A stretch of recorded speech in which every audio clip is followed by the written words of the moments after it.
Hi welcome back to my channel.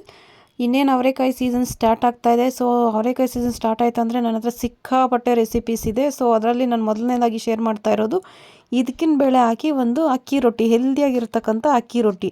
ಅದಕ್ಕೆ ನಾನು ತೊಗೊಂಡಿರ್ತಕ್ಕಂಥ ಪದಾರ್ಥಗಳೇನಪ್ಪ ಅಂತ ಹೇಳಿದ್ರೆ, ಸಣ್ಣದಾಗಿ ಹೆಚ್ಚಿಟ್ಕೊಂಡಿರ್ತಕ್ಕಂಥ ಈರುಳ್ಳಿ ಮತ್ತು ಗ್ರೀನ್ ಚಿಲ್ಲಿ, ಕೊಬ್ಬರಿ, ಇದೇನಿದ್ದು ಕ್ಯುಮಿನ್ ಸೀಡ್ಸ್ ಮತ್ತು ಸಬ್ಸಿಗೆ ಸೊಪ್ಪು, ಕೊತ್ತಂಬರಿ ಸೊಪ್ಪು, ಅಕ್ಕಿ ಹಿಟ್ಟು, ಉಪ್ಪು, ರುಚಿಗೆ ಎಷ್ಟು ಬೇಕೋ ಅಷ್ಟು ಉಪ್ಪನ್ನ ತೊಗೊಂಡಿದ್ದೀನಿ. ನೋಡಿ, ಉಪ್ಪನ್ನ ತೊಗೊಂಡಿದ್ದೀನಿ. ಮತ್ತು ಚೆನ್ನಾಗಿ ಸ್ವಲ್ಪ ಕುಕ್ಕರಲ್ಲಿ ಬೇಯಿಸೋದು ಬೇಡ, ಒಂದು ಬೌಲಲ್ಲಿ ಹಾಕ್ಕೊಂಡು ಒಂದು ಹಿಡಿಯಷ್ಟು ಇದಕ್ಕಿನ ಬೇಳೆನ ತೊಗೊಂಡಿದ್ದೀನಿ. ಸೊ ಮೊದಲಿಗೆ ನಾನು ಅಕ್ಕಿ ಹಿಟ್ಟನ್ನ ಒಂದು ಕಡಾಯಿಗೆ ಹಾಕ್ಕೊಂಡು ಅದಕ್ಕೆ ನಾನು ಕಟ್ ಮಾಡಿರ್ತಕ್ಕಂಥ ಗ್ರೀನ್ ಚಿಲ್ಲಿ ಮತ್ತು ಸಬ್ಸಿಗೆ ಸೊಪ್ಪು ಮತ್ತು ಕೊತ್ತಂಬರಿ ಸೊಪ್ಪನ್ನು ಹಾಕ್ಕೊಳ್ತಾ ಇದ್ದೀನಿ. ನೀವು ಬೇಕು ಅಂತ ಹೇಳಿದ್ರೆ ಅದಕ್ಕೆ ಕ್ಯಾರೆಟು ಕೂಡ ಸೇರಿಸ್ಕೋಬೋದು. ನಾನು ಕ್ಯಾರೆಟ್ ಇಲ್ಲಿ ಸ್ಕಿಪ್ ಮಾಡಿದ್ದೀನಿ.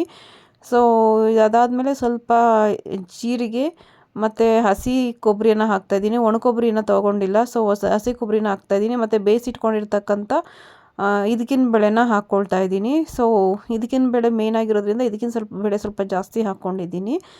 ಇದಕ್ಕಿನ ಬೇಳೆ ಆದಮೇಲೆ ಸ್ವಲ್ಪ ಉಪ್ಪು ಹಾಕ್ಕೊಳ್ತಾ ಇದ್ದೀನಿ, ರುಚಿಗೆ ತಕ್ಕಷ್ಟು ಉಪ್ಪು ಹಾಕ್ಕೊಳ್ತಾ ಇದ್ದೀನಿ. ಖಾರದ ಪುಡಿಯನ್ನು ಹಾಕೋದು ಬೇಡ ನಾವು, ಯಾಕಂದರೆ ನಾವು ಆಲ್ರೆಡಿ ಇದು ಗ್ರೀನ್ ಚಿಲ್ಲಿ ಹಾಕಿರೋದ್ರಿಂದ ಖಾರದ ಪುಡಿ ಹಾಕೋದು ಬೇಡ.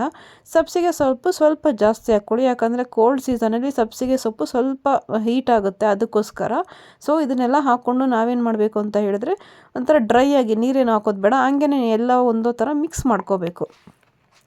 ಸೊ ಮಿಕ್ಸ್ ಮಾಡ್ಕೊಂಡಿದ್ದಾದಮೇಲೆ ಅದೆಲ್ಲ ನೀಟಾಗಿ ಹೊಂದ್ಕೊಂಡಿದ್ದಾದಮೇಲೆ ನಾವು ಬಿಸಿ ನೀರನ್ನು ಹಾಕ್ಕೊಂಡು ನೀಟಾಗಿ ಕಲಿಸ್ಕೋಬೇಕು.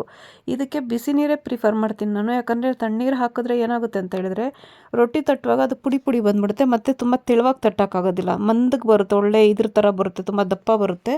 ಸೊ ಅದಕ್ಕೋಸ್ಕರ ನೀವು ಬಿಸಿ ನೀರು ಹಾಕ್ಕೊಂಡ್ರೆ ನೀವು ಎಷ್ಟು ತೆಳುವಾಗಿ ಬೇಕಾದರೂ ಅಷ್ಟು ತೆಳುವಾಗಿ ತಟ್ಕೋಬೋದು. ಅದಕ್ಕೋಸ್ಕರ ನಾನು ಬಿಸಿ ನೀರೇ ಪ್ರಿಫರ್ ಮಾಡ್ತೀನಿ.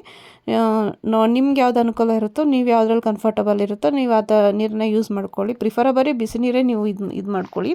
ಸೊ ಅದಾದಮೇಲೆ ರೊಟ್ಟಿ ಅದಕ್ಕೆ ತಟ್ಕೊಂಡು ಅದನ್ನು ಒಂದು 5 ನಿಮಿಷ ಅದೆಲ್ಲ ಹೊಂದ್ಕೊಳ್ಳೋದಕ್ಕೆ ಬಿಟ್ಬಿಡಿ, ಓಕೆನಾ.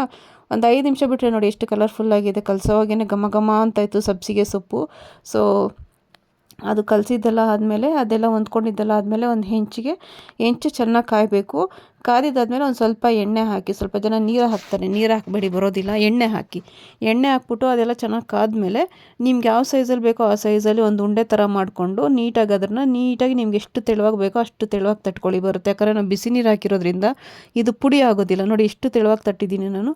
ಸೊ ನಾನು ಡೈರೆಕ್ಟ್ ಹೆಂಚು ಮೇಲೆನೇ ತಟ್ಕೊಳ್ತೀನಿ. ನೀವು ಬೇಕು ಅಂತ ಹೇಳಿದ್ರೆ ಬಾಳೆ ಎಲೆ ಮೇಲೆ ತಟ್ಕೋಬೋದು, ಅಥವಾ ಪ್ಲಾಸ್ಟಿಕ್ ಪೇಪರ್ ಮೇಲೆ ತಟ್ಕೊಂಡು ಹಾಕ್ಕೋಬೋದು ಒಬ್ಬಟ್ಟು ಥರ, ಅಥವಾ ಬಟರ್ ಪೇಪರಲ್ಲೂ ಕೂಡ ನೀವು ತಟ್ಕೋಬೋದು. ಸೊ ನಾನು ಡೈರೆಕ್ಟ್ ಹೆಂಚಿನ ಮೇಲೇ ತಟ್ಕೊಂಡು ಎಷ್ಟು ತೆಳುವಾಗಿ ಬೇಕೋ ಅಷ್ಟು ತೆಳುವಾಗಿ ತಟ್ಕೊಂಡು ಸುತ್ತು ಎಣ್ಣೆ ಹಾಕ್ಕೊಳ್ತಾ ಇದ್ದೀನಿ. ತುಪ್ಪ ಹಾಕಬೇಡಿ, ಚೆನ್ನಾಗಿರೋದಿಲ್ಲ, ಕಾಂಬಿನೇಷನ್ ಇರೋದಿಲ್ಲ ಅಕ್ಕಿ ಇದಕ್ಕೆ. ಸೊ ನೀಟಾಗಿ ಅದನ್ನು ಎರಡೂ ಕಡೆ ಬೇಯಿಸ್ಕೊಳ್ಳಿ, ಯಾಕಂದರೆ ಅಕ್ಕಿ ಹಿಟ್ಟು ಸ್ವಲ್ಪ ಇದಿರೋದ್ರಿಂದ ಸ್ವಲ್ಪ ಲೇಟೆ. ಸಣ್ಣ ಊರಿನಲ್ಲಿ ಬೇಯಿಸ್ಕೊಂಡು ಎರಡೂ ಕಡೆ ಚೆನ್ನಾಗಿ ಬೇಯಿಸ್ಕೊಂಡು ಒಂದು ತಟ್ಟೆಗೆ ಹಾಕ್ಕೊಂಡು, ಇದಕ್ಕೆ ಬೆಸ್ಟ್ ಕಾಂಬಿನೇಷನ್ ಅಂತ ಹೇಳಿದ್ರೆ ಏನು ಕಾಯಿ ಚಟ್ನಿ ಅಂತ ಹೇಳ್ಬೋದು, ಇಲ್ಲ ಅಂತ ಹೇಳಿದ್ರೆ ಉಪ್ಪಿನಕಾಯಿ. ಸೊ ನಾನು ಸೀಸನ್ ಕೋಲ್ಡ್ ಆಗಿರೋದ್ರಿಂದ ಕಾಯಿ ಚಟ್ನಿಗಿಂತ ಉಪ್ಪಿನಕಾಯಿ ಪ್ರಿಫರ್ ಮಾಡ್ತೀನಿ. ಸೊ ಎರಡೂ ಕಡೆ ಬೇಯಿಸ್ಕೊಂಡು ಬಿಸಿಯಾಗಿರ್ತಕ್ಕಂಥ ಅಕ್ಕಿ ರೊಟ್ಟಿ ರೆಡಿ ಆಯಿತು ನೋಡಿ. ವಾವ್, ಘಮ ಘಮ ಅಂತ ಇದೆ, ಸಬ್ಸಿಗೆ ಸೊಪ್ಪಿನ ಘಮ, ಮತ್ತು ಬಾಯಿಗೆ ಅಲ್ಲಲ್ಲಿ ಇದು ಏನು ಇದಕ್ಕಿನ ಬೇಳೆ ಸಿಗ್ತಿದೆ, ತಿಂತಾಯಿದ್ರೆ ತುಂಬಾ ಚೆನ್ನಾಗಿರುತ್ತೆ. ಸೊ ನೀವು ಒಂದು ಸತಿ ಟ್ರೈ ಮಾಡಿ, ಕಮೆಂಟ್ ಮೂಲಕ ತಿಳಿಸಿ ಹೇಗೆ ಬಂತು ಅಂತ ಹೇಳಿಬಿಟ್ಟು. ಮತ್ತು ಯಾರೇ ನನ್ನ ಚಾನಲ್ ಫಸ್ಟ್ ಟೈಮ್ ನೋಡ್ತಾ ಇದ್ದೀರಾ ಅವ್ರು ದಯವಿಟ್ಟು ಸಬ್ಸ್ಕ್ರೈಬ್ ಮಾಡ್ಕೊಳ್ಳಿ. ಮತ್ತು ಏನಾದರೂ ಕಮೆಂಟ್ಸು ಕರೆಕ್ಷನ್ಸು ಏನಾದರೂ ಇದ್ದರೆ ದಯವಿಟ್ಟು ನನಗೆ ತಿಳಿಸಿ ಅಂತ ಹೇಳ್ತಾ, ನಿಮ್ಮ ಎನ್ಕರೇಜು ಇದೇ ಥರ ಇರಲಿ ಅಂತ ನಾನು ಕೇಳ್ಕೊಳ್ತೀನಿ. ಮತ್ತು ನೀವು ಟ್ರೈ ಮಾಡಿ ಹೇಗಿತ್ತು ಅಂತ ಹೇಳಿ, ನನಗಷ್ಟೇ ಸಾಕು. Thank you.